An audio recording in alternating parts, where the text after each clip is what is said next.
Second-year quarterback J.J. McCarthy was just a spectator during the Minnesota Vikings Week 4 loss to the Pittsburgh Steelers. His level of participation is on the verge of significant progress, though. During the fourth quarter of the contest, which was broadcast on NFL Network stateside, Jamie Erdahl reported on the Vikings' hope for McCarthy for Week 5. The goal is to get the young QB back on the field, but only when the time is right. Vikings get J.J. McCarthy update during Steelers game. Those physical reps? That's what the Vikings hope for J.J. McCarthy this week. He told me his ankle is feeling better. However, this staff will not let him play until he is at 101%, Erdahl said during the in-game report on September 28th. However, if he feels up to it, he will run the scout team quarterback this week in London, just to make sure he gets his feet back under him and get some live reps within this offense.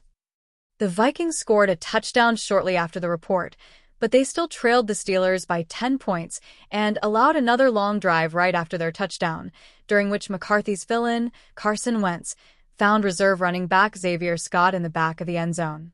In the end, Wentz and the Vikings fell short, losing 24-21 despite a furious comeback. McCarthy has not played since Week 2 due to a high ankle sprain, and the quarterback was inconsistent before suffering the injury. He has completed 58.5% of his passes for 301 yards, 2 touchdowns, and 3 interceptions.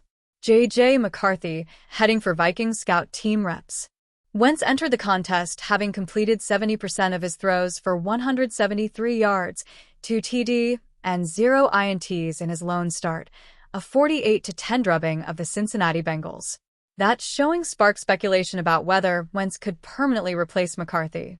Wentz was 19 for 27 with 168 yards, 0 TDs, 2 INTs, and 6 sacks taken through 3 quarters. He was 11 for 19 for 182 yards, 2 TDs, and 0 INTs in the fourth. Wentz, the former number 2 overall pick of the 2016 draft, is on a 1-year, $1.4 million contract with the Vikings. McCarthy is the Vikings' top pick of the 2024 draft, whom they traded up to select, and is on what is supposed to be the best bargain in the NFL, a rookie-scale contract as a QB.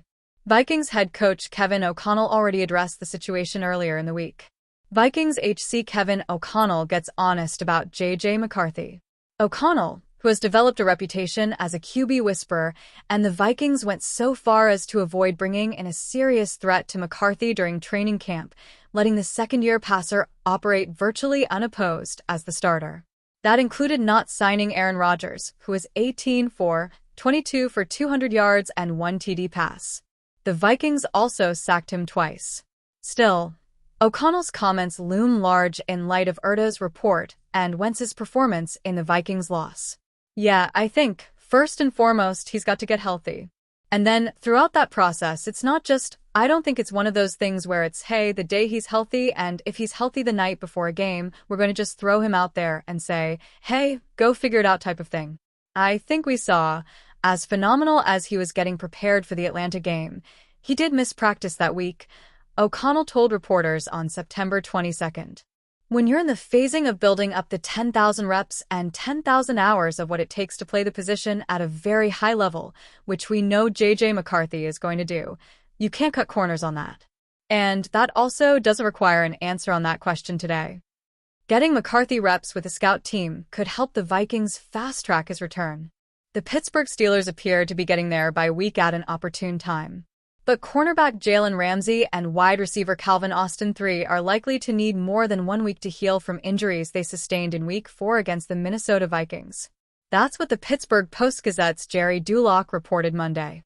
Duloc tweeted very early in the morning that Ramsey and Austin are expected to miss at least several games. Ramsey suffered a hamstring injury during Sunday's matchup in Dublin, Ireland. The veteran cornerback tried to return to the game, but Duloc reported his return didn't work out. Austin exited the game in the fourth quarter with a shoulder injury. The receiver received further evaluation at the hospital. Steelers lose Jalen Ramsey. Getting thin at CB, there was a bit of irony with Ramsey suffering his hamstring injury.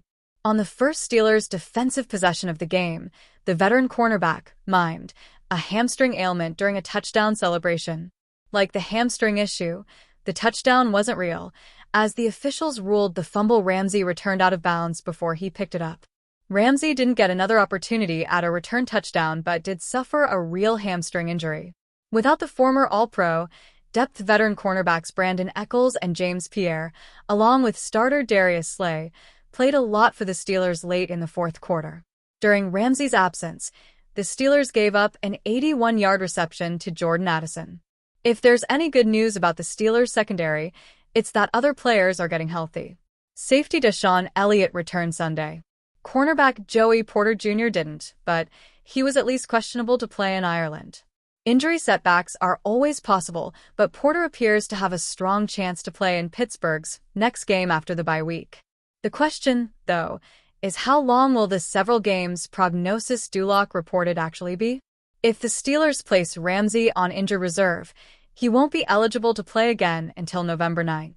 Among cornerbacks who've played at least half their team's defensive snaps through 4 weeks, Pro Football Focus has Ramsey rated as the Steelers' top cornerback. The PFF player grades also have Ramsey ranked as the number 5 cornerback in the entire league. In 4 games this season, Ramsey has posted 14 combined tackles for pass defenses and 1 interception. Calvin Austin III sends message on injury status. Steelers head coach Mike Tomlin told the media after Sunday's game Austin had a shoulder injury. Tomlin added he thinks Austin was at the hospital getting treatment. ESPN's Brooke Pryor basically confirmed that report, posting on X she saw Austin getting into an ambulance. Pryor also wrote that Austin's arm was in a sling. Austin addressed the injury with his own post on X at about 3 p.m. Eastern Time on Sunday. Great dub in Dublin. I'm all good Steelers Nation. Appreciate the messages and concern. If Duloc is correct, though, all good doesn't appear to mean Austin will be ready to go after the bye week. Should Austin have to miss time, Pittsburgh's receiver depth will be tested. The Steelers have improved Roman Wilson and veterans Scotty Miller and Ben Skowronek on their receiver depth chart behind DK Metcalf.